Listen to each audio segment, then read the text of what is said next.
The Season Pass, a tradition dating back several years in gaming. You take the content that you want to be in the game, or that was supposed to be in the game from the start, put it in the game, but make the sweaty gamers pay money in order to access it. Tale as old as the Xbone 360 and the However, for modern fighting games, the Season Pass is seen as a joyous occasion. Season Passes for some games mean more maps, more weapons, skins, or maybe just a middle finger with the burning flames effect applied onto it. But for fighting games, the Season Pass means one thing and one thing alone: characters. Characters are the lifeblood of every fighting game. Every fighting game character allows the player to access the game in different ways with different unique tools. Ignore the clones, please don't look at them. Due to the fact that people are getting more characters for their favorite game, every Season Pass leads to one of two emotions: immense amounts of hype or crushing disappointment. So on that note, let's talk about Strive Season Passes. Guilty Gear Strive has been announced to have a second Season Pass on the way with 4 characters in it. This is 1 character less than the first Season Pass, which is bullshit, which means that each character has more weight added to them for the second Season Pass. It hopefully means that it'll cost less as well, because £25 for 4 characters and possibly nothing else is a big ask for basically everyone, especially when most of the season is something that you don't really want. It's no secret to my regular viewers that I just don't like the Season 1 DLC for Guilty Gear Strive. Out of the 5 characters we got in the first season of DLC, there was only one, count 'em, one character I would even consider playing, and they removed the part of the character I was really excited for. Gold Lewis is too fucking slow, Jacko is hit and run, which is extremely boring, he's a full screen zoner that broke the game, and Testament was a war criminal in Plus R, and I'll never forgive them for the atrocities that they've caused. So, with Season 1 leaving a mostly sour taste in my mouth, it got me thinking, what could artists have done in order to make me actually like this season? What needed changing? What characters do I want in Season 2? Wait, we gotta put Guilty Gear Strive in the title for better algorithm reach. Hell yeah, there we go. Now you gotta understand, this is full selfish mode, meaning I'm not taking into account playstyle diversity or trying to appease a bunch of different players. This list is going to be for me and me alone. If you don't like the list, good! It wasn't made for you, and there's a comment section down below where you can put your own list of DLC characters that you want. You could also try to guess which characters I'm going to ask for, because if you've been paying attention, you probably already know what I'm thinking. But to make it a bit easier for everybody else, I'll let you know what some of my preferences are with Guilty Gear characters.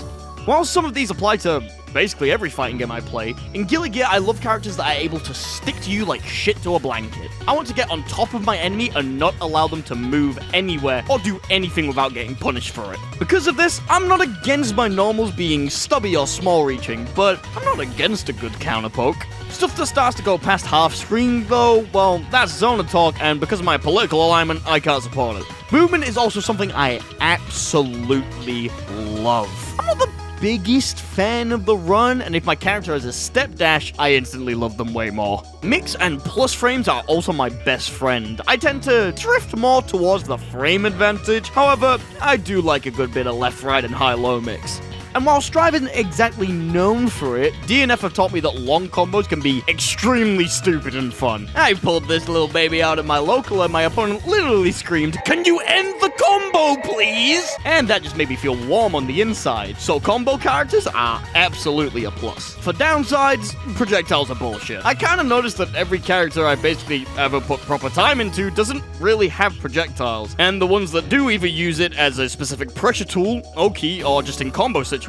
The closest character I played that has a projectile is Dragon Knight, and her projectiles have a large amount of risk to them, and can be countered unless you're using them in an Oki situation, so I barely even think about them. At this point, I'm also kinda sick of playing neutral, so if the character is extremely fast or has a way to just straight up avoid it, then I'm all for it. They also need at least one reversal. Not because I spam them, but because I need to make my opponent scared, you know. And this isn't like a DP, I mean like, you know, it could be metered, it could not be metered, they just kinda need to have it. And that basically covers everything. I'm sure some of you are probably screaming, "But Gecko, you're a waifu player!" And to that I say, look, they all just have shit I really like doing, okay? It's not the waifu, it's the kit. Get off my dick! Before we go on to the main list, there are some characters that I want to give a shout out to that nearly made it to the top 4 list, but just fell a little bit short.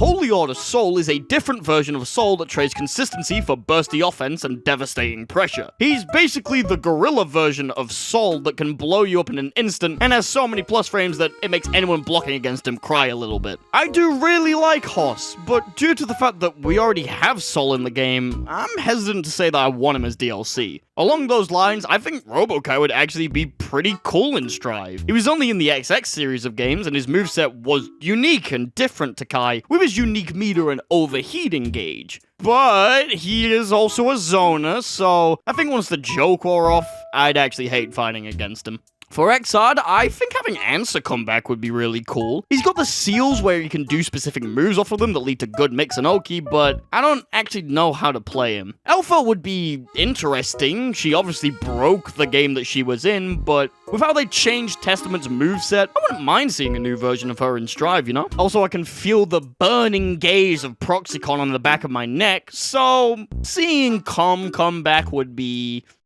cool, I guess.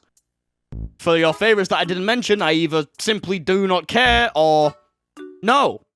Now, let's go on to the characters that I actually want, starting with the obvious.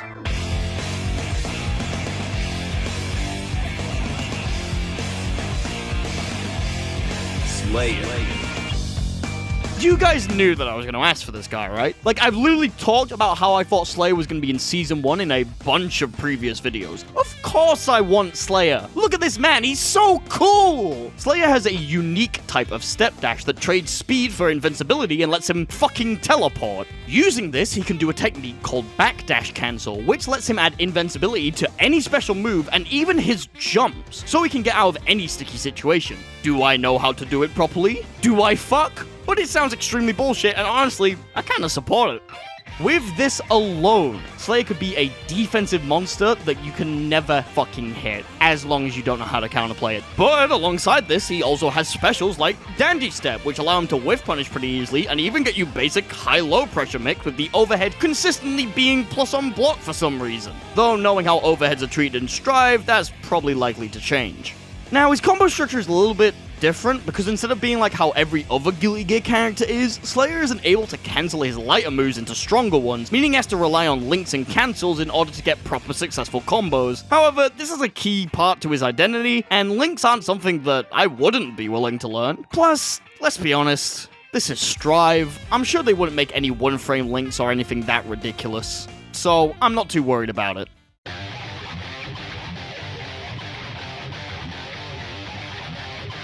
Jam Kuradaberi. It's a waifu! I knew it! Let that be a lesson to you all. Jam was my main in Plus R because she was easy. Her combos were simple, her gimmick was simple, and apart from the fucking fan service, there wasn't much about the character not to like. She's just a chef that likes cooking and can't speak Japanese that well. But what about the voice? You know what? Actually, this needs a bit of explanation. A lot of people point to Jam's voice as being graining, annoying, hard to fight because she keeps yelling, but me? I literally have zero problems with it. Why? Well, to answer that, we have to go back to a different game, in a different time, back before I even held an arcade stick. The year is 2014, and I'm watching one of my favorite YouTubers playing Team Fortress 2. And his hit sounds are a little bit weird. I decided to investigate, and I found out you can actually just change the sound effects in TF2. Using my pro computer science skills, I successfully figure it out and change the hit sound. But what to? Well, I'm not sure if any of you noticed, but I'm a bit of a fucking weeb. One of my favorite animes at that time was Mirai Nikki, and of course I thought Yuno was best girl because I'm just objectively correct all of the time. So I decided to just test it out with one of her lines, being, of course, Yuki! Now, Team Fortress 2 is a game that's basically defined by having quick, single-hit interactions, so the sound shouldn't play too often. I mained Pyro at the time.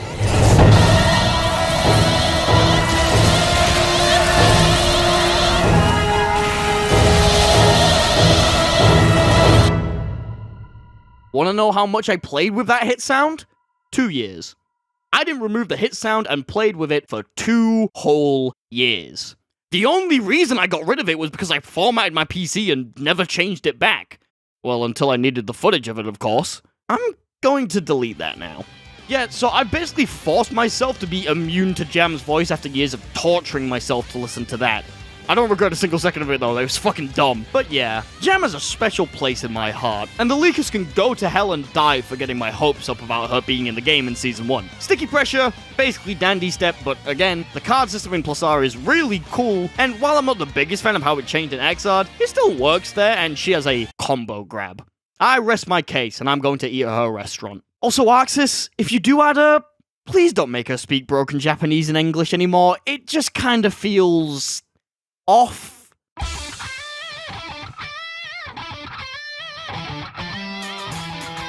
Johnny. He's so fucking cool! Johnny is, hands down, the coolest character ever created for a fighting game. No, actually, he's the coolest character created for any game ever. The katana, the coins, the combos, the drip, the drip, the drip, the drip, the drip! Johnny beats most of the rules on the list just by how cool he is. And now his combos are actually so fucking cool, dude. Like, oh my god, they're so cool! They're stupidly hard to pull off, and I haven't actually ever learned how to do any of them in any of the games, but I would absolutely learn how to do them if they were in Strive. You can't have Johnny without the combos, my guy. Like, come on, just look at it. Plus, he has a step dash, which is extremely fun, so that's obviously a massive plus. The only thing I don't like about it is that it got a lot of mid-range buttons that go really far, and his Mistfinder has an extremely far reach. However, taking into account the other characters that I want and the other characters that I play, it would probably be good to actually learn a character that has god-tier normals and good pokes, you know? Also, a combo throw. Again, I didn't realize how much I liked these things until now.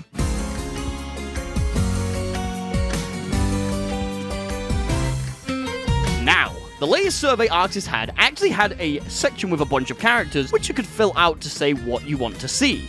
Link in the description. But there was actually a section where they ask what you want to see in Strive, and one of the options was guest characters.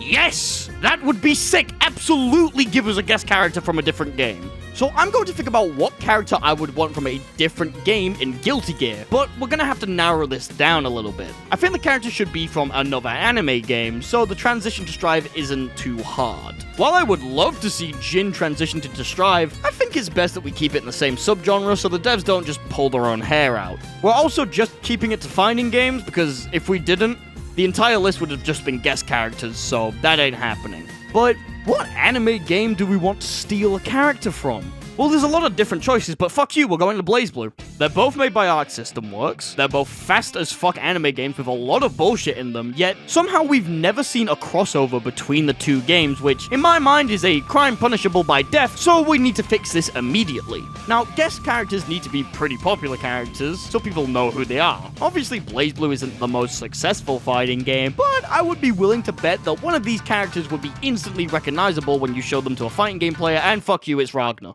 Ragnar's the protagonist, he's got the weird vampire blood drain thing going on, he says shit a lot, and he's extremely pissed about everything. Now, some of you may say, isn't the moveset just Soul, but vampire? And like I said, fuck you, this is my list, I'm in selfish mode. I also just really want to see a BlazBlue character in the 3D art style that Guilty Gear has become known for in the past few years. Also, Ragnar's just really cool. I haven't actually played that much Central Fiction, however from the bits I have played, Ragnar was my favorite, just because he could stick to you like glue and he had actual mix compared to Makoto, who I picked up at first because, you know, she fit my brand better, but she was just a bit too honest. And that's the DLC characters I want. I doubt this will be the actual list, but after the previous season, I feel like I'm owed at least 2 of the 4 characters on the list, as you somehow managed to give me basically nothing. I expect to see the first character on my desk by August 7th, Arxis. How did you guys do? Did you get it right? Well, come let me know in my stream. I stream every Tuesday and Fridays at 9 PM DST. Thanks for watching, and if you add Dizzy to the game, Arxis, you're dead to me. Hey guys, how's it going? I hope you like the video. So there's a chance that next week there won't actually be a video. I'm kind of working on a really big project right now, and from the looks of it, it's going to be about an hour long. So I'm going to give myself an extra week just to make sure that everything's good. If I'm able to be like ahead of schedule a bit way through the week, I'll make something small, but just so you know, might be a 2-week break between videos. Just wanted to give you a heads up. Thanks for watching, and I hope to see you in the stream.